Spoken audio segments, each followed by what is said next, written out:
Yes, Mr. Foligar Lang, again, we're coming to this second session of this press talk this afternoon. Yeah. Mr.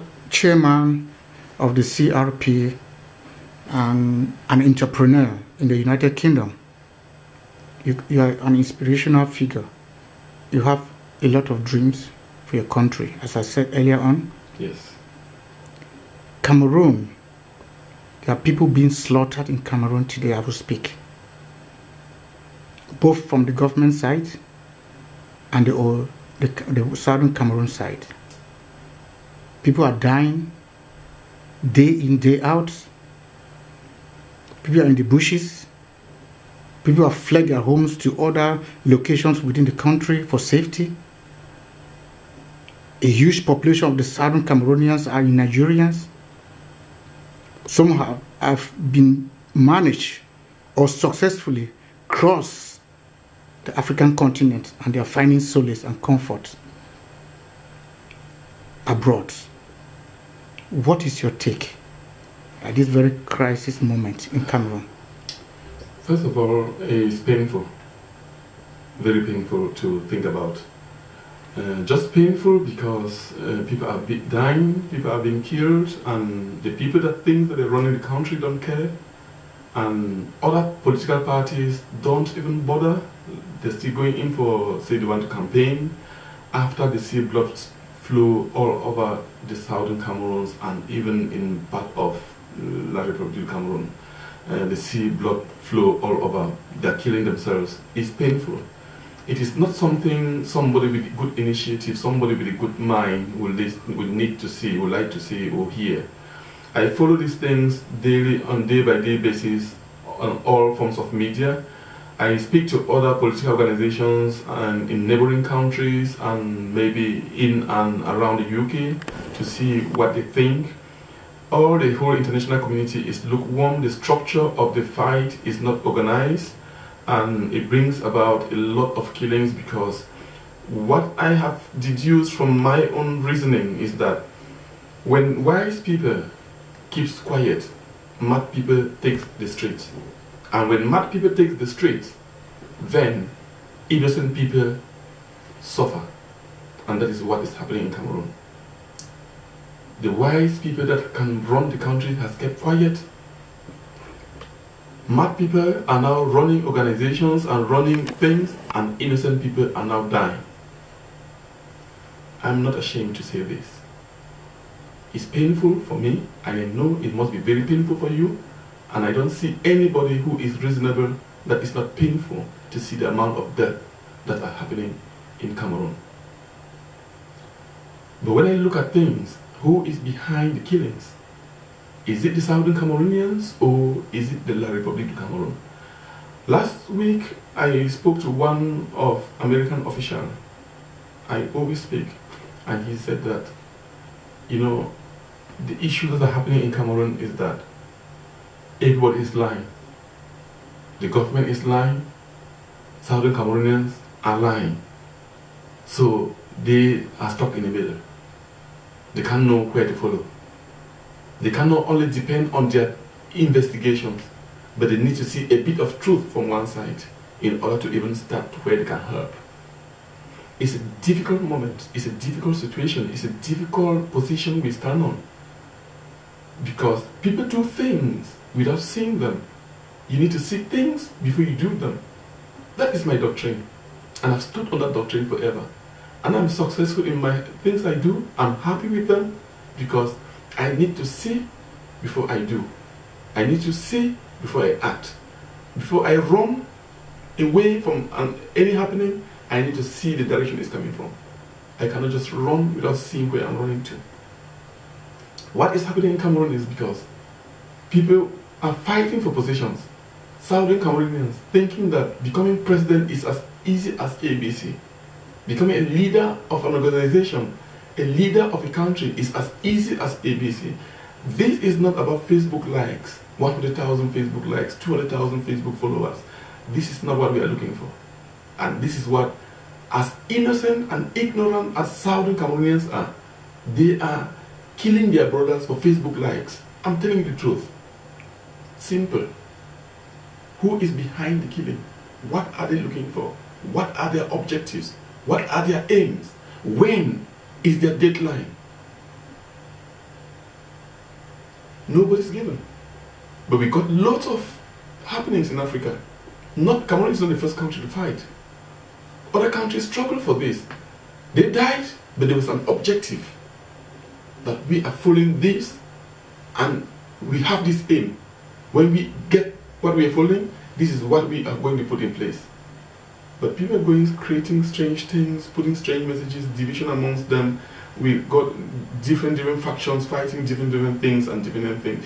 People are fighting one and the same thing in different names, but they don't even know that they're fighting one and the same thing in different names, and people are dying. Somebody said, I'm looking for restoration, and he's arguing with somebody who said, I want independent. So they can't just get this an agreement. I want independent. You want cessation. This one say, I want restoration. What is actually the difference? Where is the demarcation? For you to sacrifice your moms and dads and children and brothers and sisters in Cameroon? Where is the gap? Where is the difference? The big margin that is lying between independence, restoration, and secession. Where is the gap? Secondly, these are political ideologies. Unexperienced people, I've called them that when wise people keep quiet, mad people take over the streets, and innocent people die. It's me, I've said it. And that is what is happening in Cameroon. Mad people taking over the street, wise people keeping quiet, innocent people are dying. So you don't believe that this revolution, the Amazonian struggle, is justified? It is not a matter of believing. It's a matter of objectiveness. Being able to see who is behind it. Being able to know how they want to do it. You need to convince the people. You need to convince us. But at the end of the day, there are political issues that need to be fought by politicians. They need to be peer-to-peer conversations. They need to be peer-to-peer among other countries. So if some innocent people takes over Cameroon and say we want Amazonia through secession, independent or restoration, where is the peer-to-peer with other countries? So Theresa May wants to talk to Cameroon, so you go and begin to talk to who? They have a government. They got a government. Interim government. They got a government. Have the government showed you their vision? A government can only function when they got an operational area where they operate, an operational sphere. So to have a government, I have my office here. This is where I operate. This is where I manage. Anybody coming in here is under my control. Anybody coming in here is under my control. You sign in, it locks you into the books, we keep in our archives, I check, and other government department comes to check and see who came in here. Were they safe when they came in? Are they free when they come in? What is happening? Where is the operational area where they got an interim government or a permanent government? What are the experience of these people? These people are educational, institutional minded people who believes that human being can only work when he finishes university and the government gives him a job. All of them are doctors, professors, barristers, so they should have been in universities teaching people. They should have been in hospital helping patients, if that is the case. But if you come into a country, a visionary country, or a land of vision, where people can know what is happening and see the future and see what is happening, people will know who is who. People of Cameroon sit back.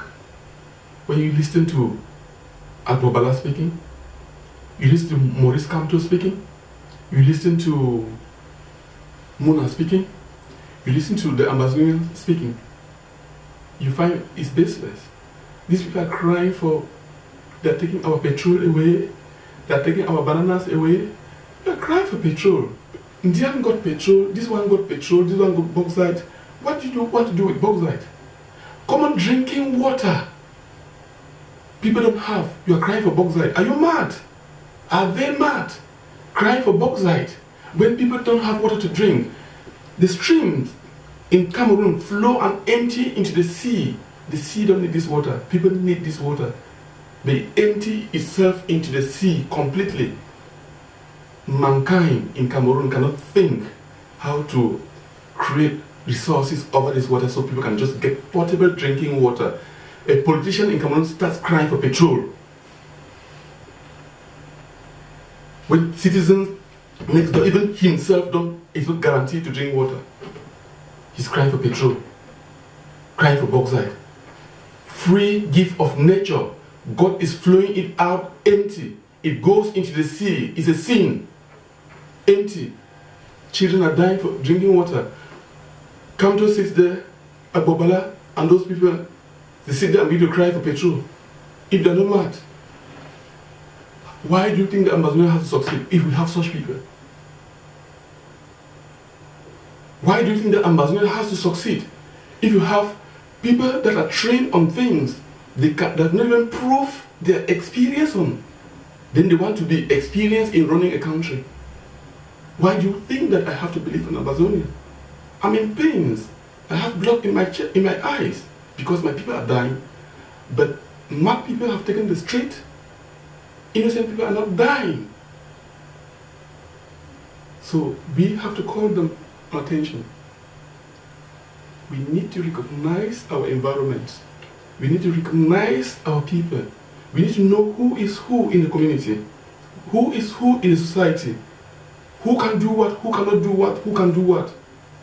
Then that's when we start running a country. That's when we can cry for Amazonia. We cannot cry for Amazonia saying, leader needs to come from northwest, the one needs to come from there. Those are the elements that destroy the nation. And people are dying. These people don't see. They're hiding here in Europe. They took money. They took bribe from innocent citizens, sent them to Europe. All of them, they're that way working. All of them, they're that way working with Paul Biya or Ahijo. They initiated the corruption in the southern Cameroons. If any one Amazonian person knows that his dad was not working in Cameroon, let them own up. They're that way working, they send them here. What tells them that they are better enough to change Amazonia if their dad could not change it? Then you want me to support. It is difficult. I do love Cameroon. I do love southern Cameroon. So where do you stand in terms of change? Where I stand at the moment is that we need Biya to go. Either he goes by himself or we wait when we are ready to change Cameroon. Because I think we are not ready. It's synopsis of struggle. Jumping from one idea to another with no vision, with no proper imagination. And that's why you see all my political scheme is saying that a vision, a mission, and imagination for youth generation. That is my political slogan. And the other one is with youth and for you. But the new generation are just what the Ambazonians are struggling for. They are trying to build up a country for the younger generation to benefit. It's not probably for them. The thing is, they have had established lives themselves, but we believe that this struggle is for the younger generation. And you just mentioned that CRP also stands for younger generation. We had a vision for Ambazonia. It's not something contradicting. I created this party because I wanted Southern Cameroon. But the way we wanted Southern Cameroon was not the way it should be. It should have been that I can point the date and time of success. You see, because I've been project manager. I manage projects for so long. So I can tell you when we're starting project, when the project is finishing, and the date and time. So we love that. But we see things before we start doing them. I created Cameroon Reformation Party in 2010 because I knew that there would be a Southern Cameroon problem. And it doesn't mean that there was no Southern Cameroon problem before. There was a Southern Cameroon problem forever. But the modern way of Southern Cameroon problem that is going to arise in big time, I knew it was going to be done. Before that period, it was just 3 months, I was with Molanjo Litumbe in London, having a meeting. talking about the same issue. 2 months later, they kicked off with the lawyers and teachers before Southern Cameroon issue started. The consortium kicks in and things kicks in. But we started it. We knew it was going to be. But my intention was we need to rally the people. We need to train them. We need to talk to them. We need to know who is who. Who can do what better and who cannot do what. There must be division of labor. You are good at this, this is your position. You are good at this, this is your position. Those that don't know something to do, we train them. Then we say, okay, it is this day, this time. The future for the youth is now guaranteed. The future for our parents is now also guaranteed, that they will live peacefully in their houses and we run around their errands, we do businesses, we do things, we make sure that they eat, they live well, and we secure them. But now, things have gone astray. People who cannot account and give you information when they want to achieve something. When they kick in, then know that blood has to flow. And that's it, it's happening. So what can you do to stop this killing? I don't want to be saying... Yes, Mr. Chairman, you've just explained yourself and you're giving a very good response to that.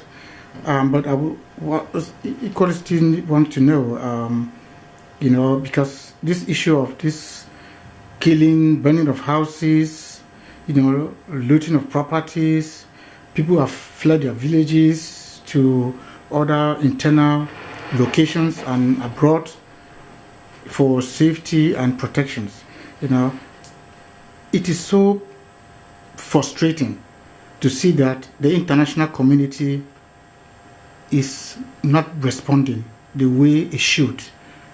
Having watched all the videos, the footage that comes to our mobile phones, we see the police brutality, the killings of, because you will say that the Ambazonians are the frontline fighters or the restoration forces. But what about those families in their homes, peacefully sitting in their own dwelling, and then we see the armed forces, the military people walk into their homes, kill them? Would you say it's Ambazonians, or do you attribute this to the government? And if that be the case, what is the international community doing? Thank you again. I was speaking to one of the American officials, I think a couple of days ago. What he told me is both sides are lying. Both sides are lying, lots of allegations. La Republic can get up tomorrow and say they've killed 20 Southern Cameroonians, and Southern Cameroonians can get up tomorrow and say they killed 20 Southern La Republic soldiers. So, but they cannot depend on their independent investigations, because it's not their lookout to go and need to do proper investigation on things that are happening in Southern Cameroon or even in Cameroon.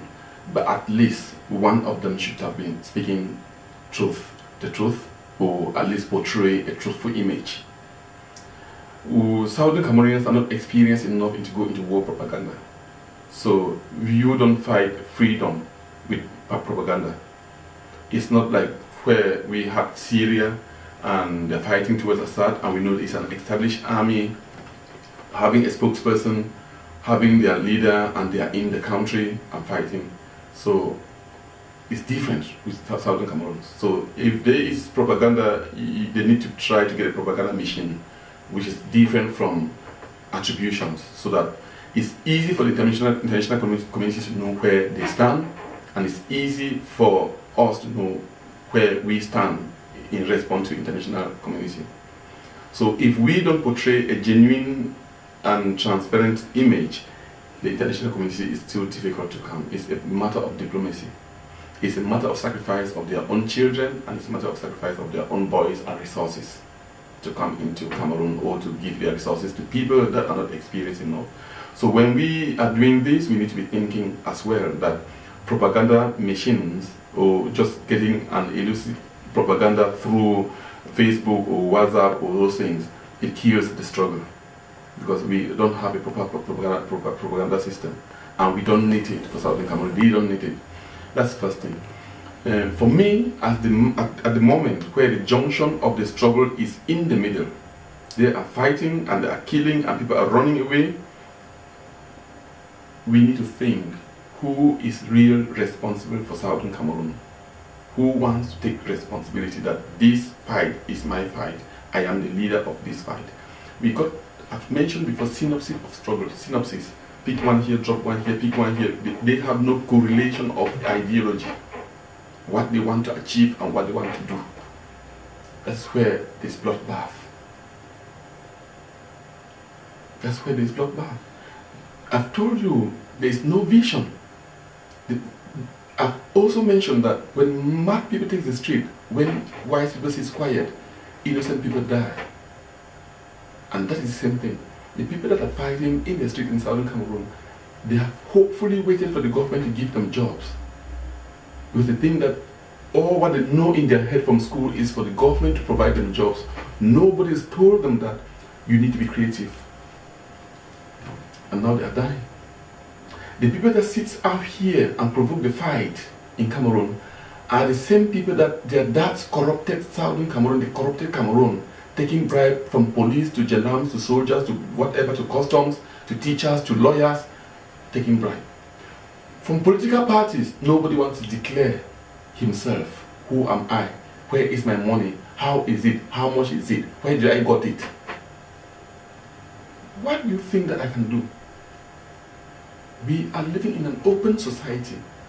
It is an open world at the moment, but Cameroonians and Southern Cameroonians want to live in darkness. I don't understand why. The people that are fighting here, pushing the boys in Cameroon, are the same people that their dads will not give accounts of where they got money to send their children to Europe. And now, an innocent boy in Cameroon whose dad has never worked, has either just be a simple subsistence agriculturist, is dying now.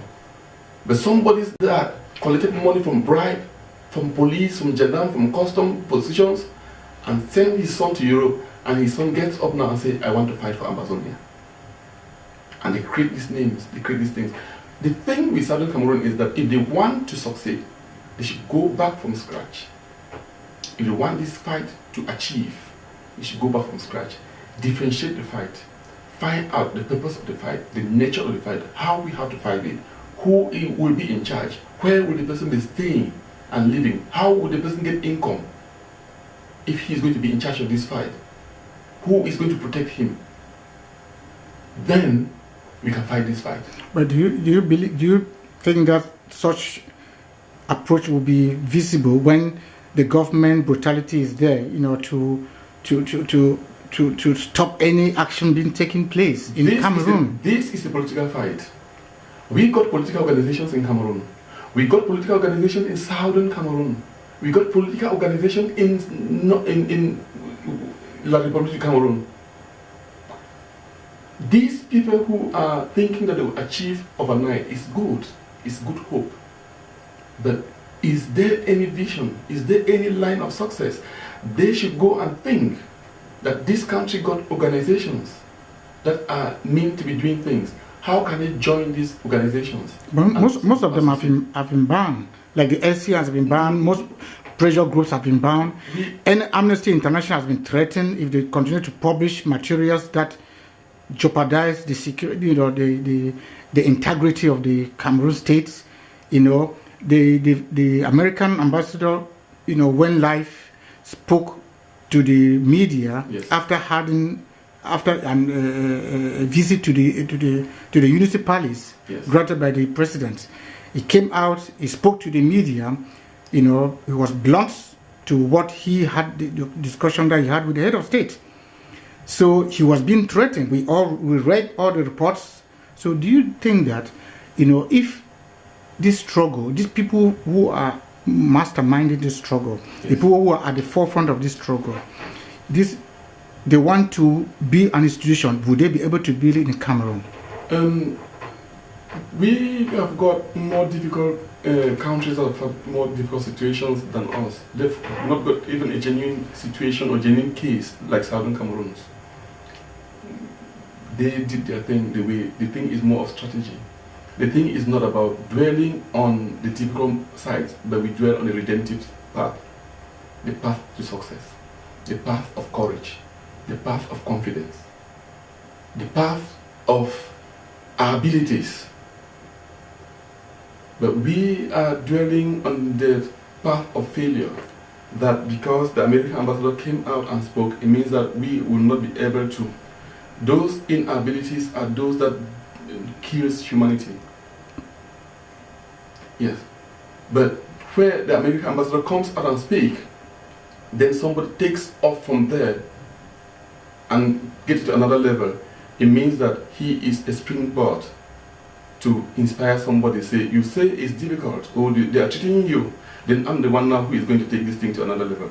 But the thing is, Southern Cameroon should have this open mind. They should not put their mind rigid. This is not a place to be fighting for positions and names. This is just a simple situation where people are dying. So I call these boys to be able to understand that people are dying and that their strategy should be well restructured and think about. I have no other thing I can add on there. But let these boys think that they want to get a free Southern Cameroon. It is a good idea, we don't refuse. But go and think about your structure. Think that if you are doing this, you don't do try and error on human blood. Don't do something by error. Say, let me just try this, then 10 people dies. You are also among the criminals. There is a conference actually going on at the United, in America as we speak, in Washington, yes. D.C. This conference has been organized by Amazonians across Europe and beyond. And I believe that this is a conference that is yes. certainly going to restructure, re-strategize, and take the revolution forward or to a different level. Don't you think so? It might be good. They need more such conferences anyhow, because the civil society of Cameroon has never been that structure. So to do anything in Cameroon, if you're not a visionary, you cannot do it successfully. Even individual businesses are struggling because the way that people think is always different. How many conferences did they have in Egypt before Mubarak go? How many conferences did they have in Tunisia? How many conferences did they have in Syria before the fight? How many conferences did they have in Yemen? How many conferences of reunification did they have in Sudan? But the thing is, people have already died. You've done try and error on them to achieve, then it's now time that more than how many thousand people have been killed, then you are realizing that you want to hold a conference to reunite yourself, which means that it was a try and error on human body, which is not correct. So if people have to succeed, let me tell you something. I flight from Nigeria in 2006, 2005, 2006 to Cairo, and that's where the Mohammed cartoon from Denmark was out. When you arrive at the airport, you know that there's only one person who is Mubarak in that country. The airport, everything are only his photos, all the walls, everything. But when they mean to change Mubarak, it wasn't an election. It wasn't any conference. Just 2, 3, 4, 5 people can sit somewhere and decide if they got a good vision. What is wrong with Southern Cameroonians is the clamor for positions. Everybody wants to be on top position. Everybody wants to be that I was a member of this conference. I belong to this group that has this information. Which means that even a secret information from Cameroon or from a Cameroonian, they cannot keep it. Everything is always in public. So I don't mind whether there's any conference.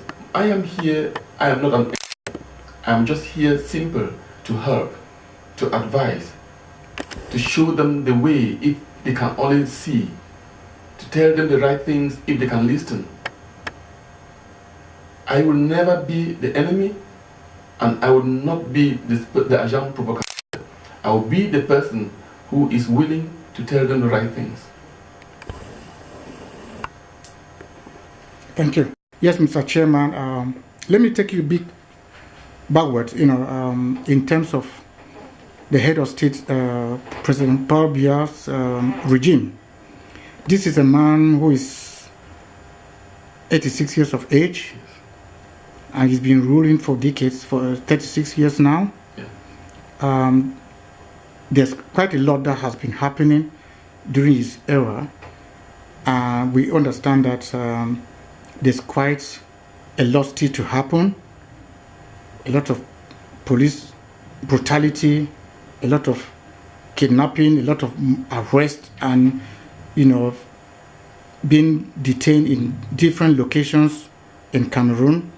Most especially, people are arrested from the southern part of Cameroon, which is northwest and southwest, and flung into jails in Yaoundé.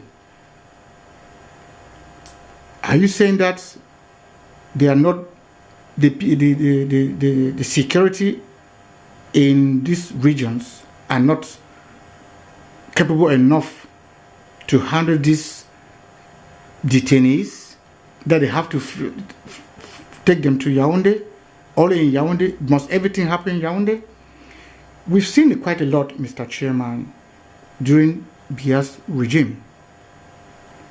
This current crisis that we all know, which we refer to as the Ambazonian crisis or the political uprising, and the Ambazonians are fighting tooth and nail to make sure that they restore their independence.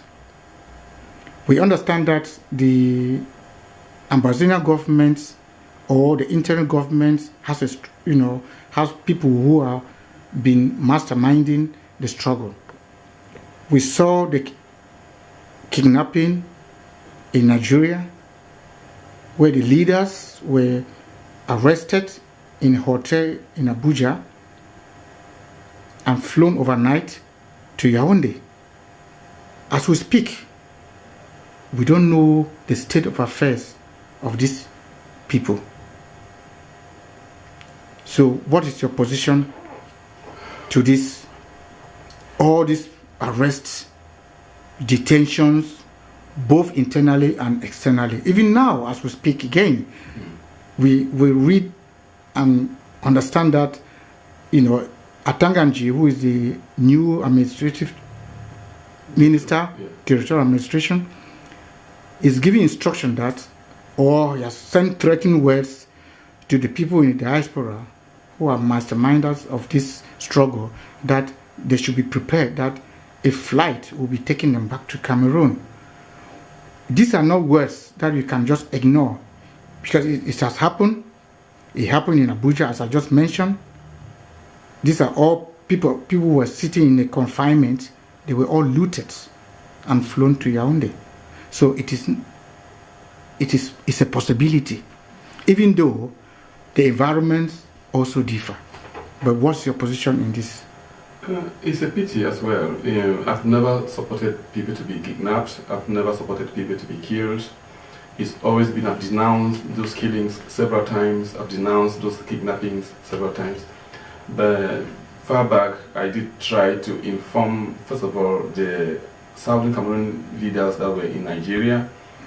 I tried to get in touch many times and to tell them that that is not, if you people are able to see, then you better leave that place. Because if you are a leader is not just a person who wants to run people. He's a person, is a visionary person. He needs to be the most wisest person in the community. A leadership is wisdom. So it means that if I live here and I'm fighting for Southern Cameroon, I know my periphery, I can sense my environment, I can know who is who. They didn't live here, they went to Nigeria, left Cameroon, went to Nigeria, or wherever they left, find their zones of comfort and stayed there. Nigeria is about 165 million or more. In Nigeria, only about 20 million people live above poverty line, which means that 145 million times 8 the population of Cameroon lives not up to 500 francs CFA a day, which means that anything can happen. That's why we say Southern Cameroonians should have statistics. Southern Cameroonians should be able to see, if I am running a war or I'm fighting a war, why should I go into a country with 160 million, 140 million very, very impoverished people? I've been all over Nigeria, all over. I know Nigeria very well. And I told the Southern Cameroonians that they will arrest you and they will kill you. So you don't be mindful. Don't be in either Abuja or Lagos.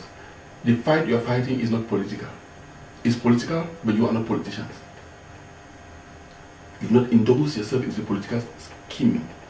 You do not indulge yourself into political atmosphere. So don't walk on red carpets. Don't open limousines. Show the correct image of what you want, what you're fighting for. You saw Mandela fight. You saw John Garang fight. You saw Jonas Savimbi fight. We saw so many other people fight. You saw them. You don't need those things. You don't need to be in Naira hotels and all those things. You need to be somewhere which is yours. You know the place. You feel free. You feel strong. It's your place. If you don't have it, then don't fight it. Where do you think they should have been?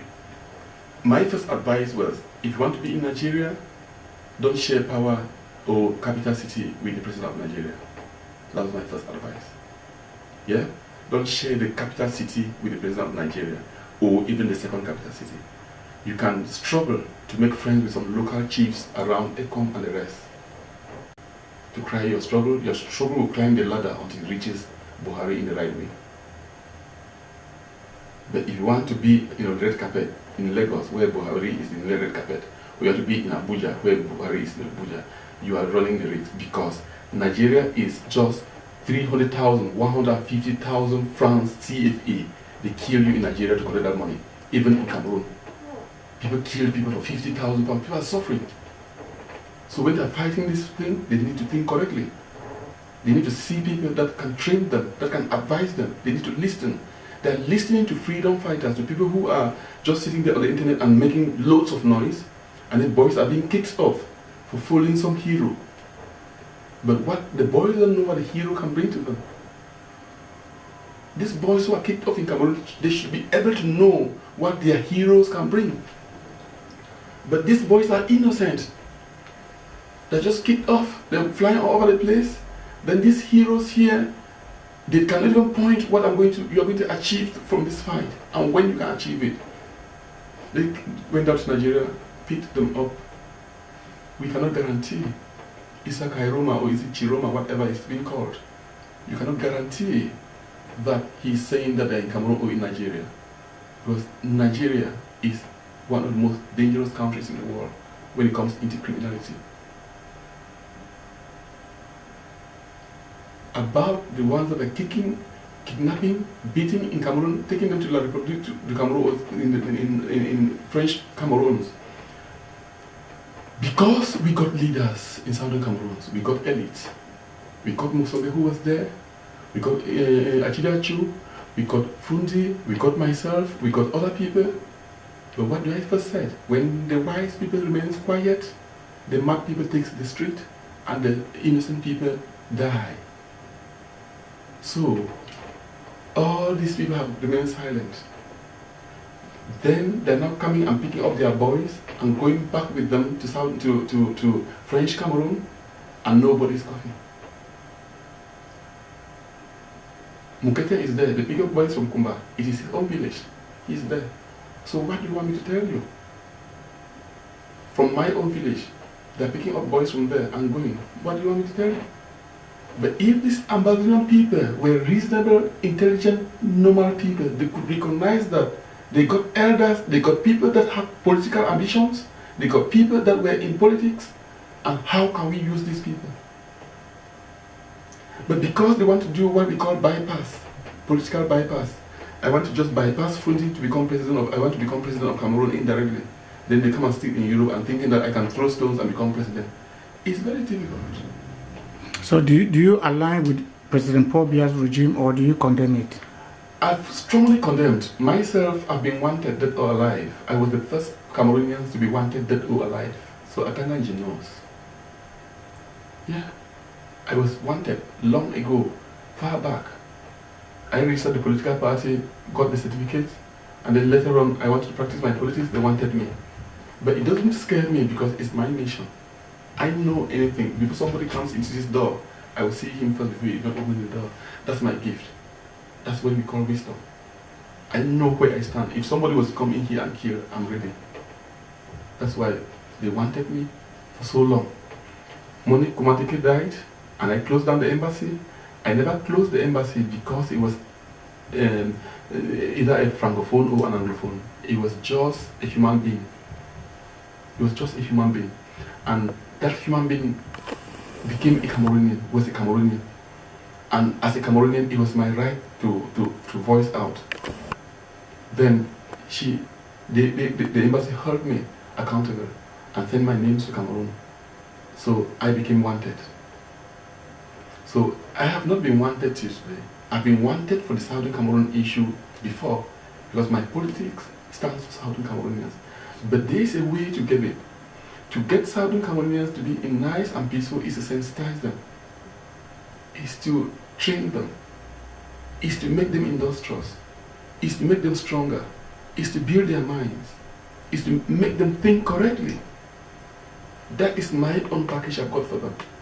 And once that is done, success is at the door. Simple. Thank you. Thank you. Yes, Mr. Chairman. We cannot summarize this interview, without talking about your entrepreneurship. You are quite an industrial young man who has planted quite a lot in the United Kingdom. I quite remember when I visited you last time, you were actually, excelling, and I can see that there's quite a lot which I've just walked around at your office, your premises, your business place, and I've seen quite a lot of changes in terms of progress. Yeah. So what can you say, it's been your skills that you're actually putting into place to see all this development, all this progress being in place? Thank you. Simple. Yes, this year is getting on well. Last year was successful, but we plan to make this year extremely successful. Business is moving on, things are going on, recruitment has increased a bit more than last year, a bit more of positive contracts coming in as well. As I always say, I have to try to bring my people closer. Last time you tried to accuse me of discrimination, but it wasn't like being discrimination because I know there's nothing much I can do to a civilized world. Rather than just going back to my people to think, make sure that they can achieve a bit more as well.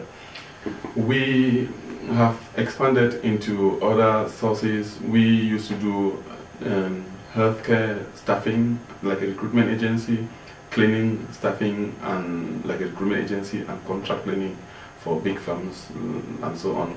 Now we've gone into other forms of healthcare, like domiciliary care, where we look after people in their houses as well. We actually excelling in the domain. We got 2 more managers into the office here, which are helping me. Things are going on well at the moment. We just put our fingers crossed that the things should stay the way they're going on. I am not somebody who prays only to get, but I am somebody who prays that other people should get. That is the nature of my prayer. When I go to church, or if at any time I was to pray, I don't pray for myself, I pray for the world. But in so doing doesn't mean that I don't like myself, but I put my hands crossed that things should go the way they're going. We managed to bring in other brethren from Cameroon to see that they can work alongside with us as well. As of last time when I mentioned that I want to empower them a bit more. Good. And are they people from diverse background, as you rightly said? Yeah, but majority here of my employees are definitely British people. But when I say British people, it means that it's British. British is anybody who has a British passport. But I employ some people from Europe, some few of them, But mostly from Cameroon, I deal with them on contract basis. So because I want to try and give them personal skills development. So I want them to try to be independent on themselves, but as well. So for this reason, I try to deal with them as contractors, so that they could be able to manage themselves by themselves, manage their businesses by themselves, show them a line of business, train them how to do things by themselves. Cameroonians were actually just brought up to live and work under somebody, but now I am informing them and training them to see that they can actually do their own things by themselves. Notwithstanding, if you look at Southern Cameroon again, you will see that it's a country, it's a region where nobody creates. Everybody grows up and is waiting for the government to give him a job. But at this moment in time, when I came to the UK in 2007, I discovered that everybody from my country, especially Southern Cameroon, they are just bona fide employees to other companies. And they are very proud of that, and they like big titles. They don't want small titles. They prefer to get no money but get a big title. That's why I found out from my people from Southern Cameroon that somebody would prefer to be called either a doctor or a professor, but better he becomes poor, but he prefers the name over poverty. But now I begin to kick in and tell them, look, when richness is not for yourself, it's for the society. So even if you get money, you help other people. Even if you get opportunities to create money, you employ other people. So that is why our country is far back, because we from Southern Cameroon don't create, even from a toothpick to a cotton board, it is none made from there. That's why I prefer them to come in with me in the domain of subcontractors. So slow and steady, I leave them go with their own businesses, employing other people as well, and training other people. Because my problem in the world is not about me bringing a lot of money to myself. It's about me giving a positive impact to the people I'm meeting in the world. So I'm happy to have them. I'm proud to have them. I'm also just strongly working hard that they should understand my line of knowledge, where I am coming from, because sometimes they don't know what is happening. They think that you are doing that because you don't have somebody. But we always have people who want to work in the UK. But if you have people from a background like Cameroon in general, whether which part of Cameroon, where people don't create, people cannot make anything, everybody folds hands and waiting for Paul Biya to announce a concours. All this police concours, everybody's gone, 6,000 people. They collect, you know how much? They will announce concours for 6,000 police. Then they collect maybe 200 million or 1,000 from each police. And then you go and work for 2 years, you don't get salary. Your job is to go and arrest people and ask them ID cards. When you ask ID cards, then that's your chicken chain now for you to live your life. And Southern Cameroonians and Cameroonians like to live that way. It's too pitiful in Cameroon because the people don't know what the world is. But I'm doing my best. I've got this year, I've got 5 Cameroonians working. Most of them, yeah, I've got 2 girls, and I've got the rest, 3 men and 1 Nigerian. So at least they arrested some in that answers the question. Yeah, they arrested some there. They will still take some here. We are just one person. Cameroonians and Nigerians, there's no difference. The way we reason, the way we do things, nobody is motivated. We are not highly motivated. Once we do something, we run to the conclusion of that thing that I've done my best. But what is your best? That's the question I ask. What is your best? Your best is not necessarily the best of the outcome. Yeah. It is just the best of your mind. So if I was meant to push this there, and I spend all my energy and it doesn't go there, no work has been done. So I'm tempted to conclude that the British society has been kind to you, or the British government has been kind to you to allow you operate, and you're excelling and you're doing so well. So it's like you're giving back to the community that has been so kind to you. What do you also think that you can invest? Can you plant your ideas into Cameroon? Definitely, I want to plan into Cameroon just because of these political upheavals. By now, I promised last year that I will be creating up to 4,000 jobs if I was to go into Cameroon, and I'm honest. I told you many times that you don't need money in order to create opportunities. What you need is the brain. And the world has gone even more than the level of mental utility. They're now up to a certain level where people can extract things right far deep into the vision of imaginations. So that's me. If I was to be allowed, probably announces 6,000 out of taxpayers' money, and sometimes he doesn't pay the salary. But I am sure that with my knowledge, with no money, I could create opportunity, I could create jobs, and up to 4,000 within the space of 3 or 4 years, and still inspire not less than 50 to 1,000 people in between, just to inspire them to do things by themselves. That is what we need in Cameroon. That is the type of behavior, the attitude we need in Cameroon. I don't think we need that attitude of, say, you're waiting for the government to announce a concours, and then a position of government, then everybody flies there. You actually know it's only one person, they need 1,000 people goes there, then they take that to 200,000 or 300,000 and put in their pocket. Then you remain best loser. Then all of a sudden you start claiming that I don't need a bike. What if I was in Cameroon and I have 1 million francs? Why should I be trying to go to Inam? To do what in Inam? To do what in Economa? There's no point. If I've got 1 million, why should I go to bribe somebody? Go and give Atanganji 1 million because I want to go to Inam. That's silliness. And people have been doing that. So you need people like me who can tell the people that this money don't go and keep them. I will show you the right way.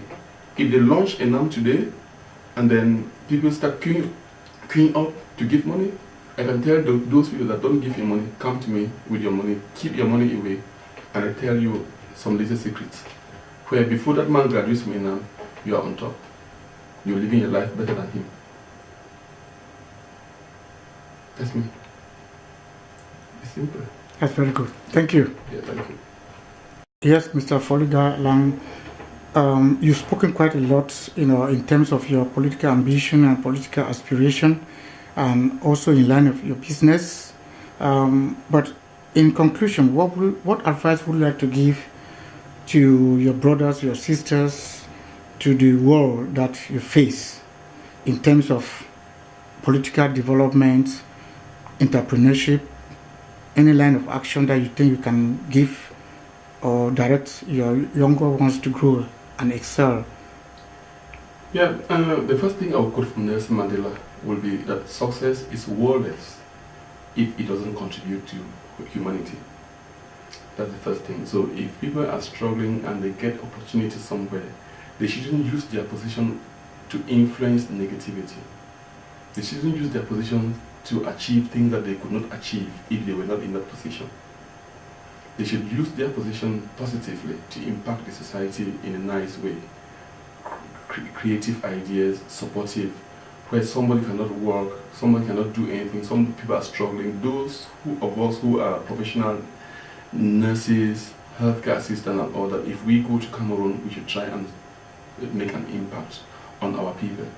Those of us business people who are trying our best to cope in the UK or in any part of the world, we should think about that no matter the situation, let's impact our own people back at home in a positive way, either by advising them, by supporting them, by creating opportunities of jobs and all that, by investing and all those things. Even if you don't want to invest, give them positive advice on how they can cope with the difficult moment. For those that are trapped in the war area and the war zones, they should think correctly. They should come and try and stay in peace. Make sure that they go to stay in quiet places, they obey the law of the area which they live, and then try to keep themselves safe from difficult areas. For those of us who are fighting for a free Southern Cameroon, my advice would be that take out ego from it. if you are thinking that you're fighting this because you want to make a name, go and do something that you can make a name from. Don't make a name where you know that citizens will die. Yeah, because before you make a name from this Southern Cameroon thing, you need to see actually that is your mission, is your vision, is your imagination, is your success, and you can prove it. Let's not attempt to make a name or to look for political positions or to look for job vacancies using this struggle. If any one of us is out there struggling to make himself big from this Southern Cameroon struggle without having a bona fide plan, please, I advise them to stop it. Because we will not like people to die when people are trying to make themselves big on Facebook, on social media, on WhatsApp and all that. I'm showing off on WhatsApp so that people are dying. So let's refrain from all this. If you know you hold a position, either in Cameroon, a government position, and you know that you don't merit it, for me, is to give it up to somebody who is younger and competent. That is my advice. And for those of us that we are struggling to go out of Cameroon or go back to Cameroon, let's have a good intention that when we go to Cameroon, we are going into Cameroon, we have a date of our family, we have a day to go into this and help. If I was to go to Cameroon today, I train all my health and safety, I train everything in this office. All the healthcare subjects, I train my staff. I can offer myself for training for free to go into a hospital and give them professional healthcare assistant training for free. So those are the type of things I'm advising Cameroonians to be able to do. When they go back home or when they're coming out or wherever they're going, they should make a positive impact. We should refrain on all these long titles. They don't do anything to us, both on earth and anywhere when we die. These long titles are not useful. We found so many politicians here in the UK, they don't even have advanced level. But those Cameroon PhD holders cannot stand them when it comes to communication and when it comes to thinking and when it comes to creativity. So I also want to make a final advice to those Cameroon politicians who think that they want to go in for election. I advise them to refrain from the elections. This election is merely about slaughtering the country. They should refrain from elections. They should listen to the cry of the people in other ways.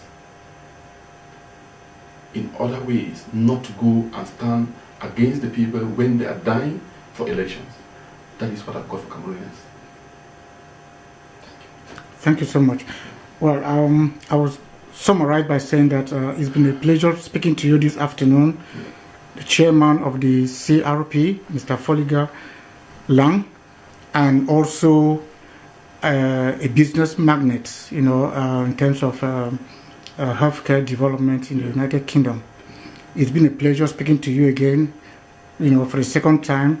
I spoke to you last time, and this year I'm pleased again to have met you again and having this opportunity to explore quite a lot in terms of your political standing and in terms of your business position in the United Kingdom.